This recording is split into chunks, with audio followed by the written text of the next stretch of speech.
ஒரு சிறந்த கல்லையே சிற்பமாக வடிக்கும் வாழ்க்கை எனும் சிற்பிக்கு எல்லையும் சிறப்பாக்கி தருபவர் ஆசிரியர். பள்ளியே கோவிலாக, வகுப்பறையே கருவறையாக, புத்தகங்களையே வேத நூல்களாக கொண்டு வாழ்ந்து வரும் ஆசிரியர்கள் இறைவனுக்கு சமமான ஆசிரியர் அவர்களுக்கும், அதில் பக்கங்கள் போல் இருக்கும் ஆசிரியர்களுக்கும், அதில் எழுத்துக்கள் போல் இருக்கும் மாணவ மாணவர்களுக்கும் என் முத்தான முதற்கண் வணக்கத்தை தெரிவித்துக் கொள்கிறேன். அறிவெனும் விளக்கேற்றி அன்பெனும் வழிகாட்டி எமது வாழ்க்கையை கட்டி எழுப்ப அயராத முயற்சிகளை எடுக்கும் ஆசான்களுக்கு முதலில் என் ஆசிரியர் தின நல்வாழ்த்துக்களை தெரிவித்துக் கொள்கிறேன்.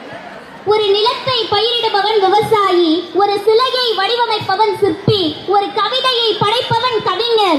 ஆனால் ஒவ்வொரு மாணவரையும் வெற்றியாளராக ஆக்குவது ஒரு ஆசிரியரே.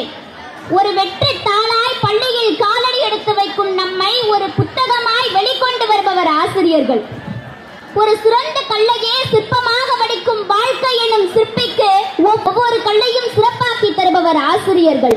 பள்ளியே கோவிலாக, வகுப்பறையே கருவறையாக, புத்தகங்களையே வேத நூல்களாக கொண்டு வாழ்ந்து வரும் ஆசிரியர்கள் இறைவனுக்கு சமமானவர்கள்.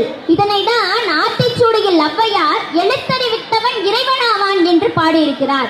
இது மட்டுமல்ல, நான் உயிரோடு இருப்பதற்கு என் தந்தைக்கு கடமைப்பட்டிருக்கிறேன், ஆனால் சிறப்பாக வாழ்வதற்கு என் ஆசிரியருக்கு கடமைப்பட்டிருக்கிறேன் என்றார் மாவீரன் அலெக்சாண்டர். ஒவ்வொரு தலைவர்களுக்கு பின்பும், ஒவ்வொரு மனிதர்களுக்கு பின்பும் கண்டிப்பாக ஒரு ஆசிரியர் அல்லது ஒரு ஆசிரியை நிச்சயமாக இருப்பார்கள். டாக்டர் ஏபிஜே அப்துல் கலாம் ஜனாதிபதி அவர் யார் பேரை சொன்னாரு? தன்னுடைய ஆசிரியர் பேர் தான் சொன்னாரு. உசைன் போல்ட் ஒரு மின்னல் வேக மனிதர். அவர் இதுக்கு மேல ஓடானா ஓடுறப்பே செத்து போயிடுவான்னு சொன்னாங்க டாக்டர்லாம். அந்த அளவுக்கு ஒரு ஓட்டப்பந்தய வீரர். அவர் ஒரு ஓட்டப்பந்தய வீரரா மாறினதற்கு காரணம் அவருடைய பள்ளி ஆசிரியர். ஒவ்வொருவரின் வாழ்க்கைக்கு பின்பும் ஒரு ஆசிரியர் அல்லது ஒரு ஆசிரியை நிச்சயமாக இருப்பார்கள். அவர்தான் நம் வாழ்க்கையின்